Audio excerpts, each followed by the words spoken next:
રાજ્યમાં આગામી 3 કલાક વીજળીના કડાકા ભડાકા સાથે તૂટી પડશે વરસાદ. રાજ્યના હવામાન વિભાગ દ્વારા નાવકાસ્ટ જાહેર કરવામાં આવ્યું છે. જે મુજબ આગામી 3 કલાક દરમિયાન રાજ્યના ભાવનગર, અમરેલી, સુરત, તાપી જેવા જિલ્લાઓમાં છૂટાછવાયા વરસાદની આગાહી કરવામાં આવી છે.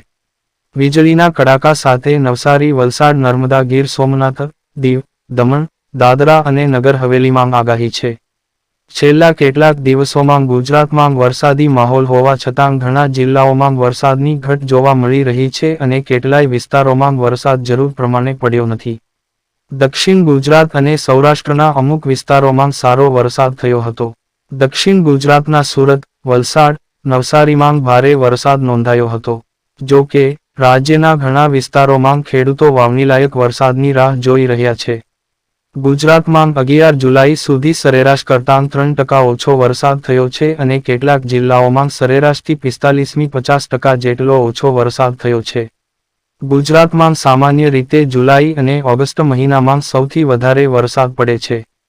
જો કે રાજ્યના કેટલાક વિસ્તારોમાં હાલમાં વરસાદ ધીમો પડશે, પરંતુ તે બાદ રાજ્યમાં ફરીથી નવો વરસાદી રાઉન્ડ શરૂ થાય તેવી શક્યતા દેખાઈ રહી છે.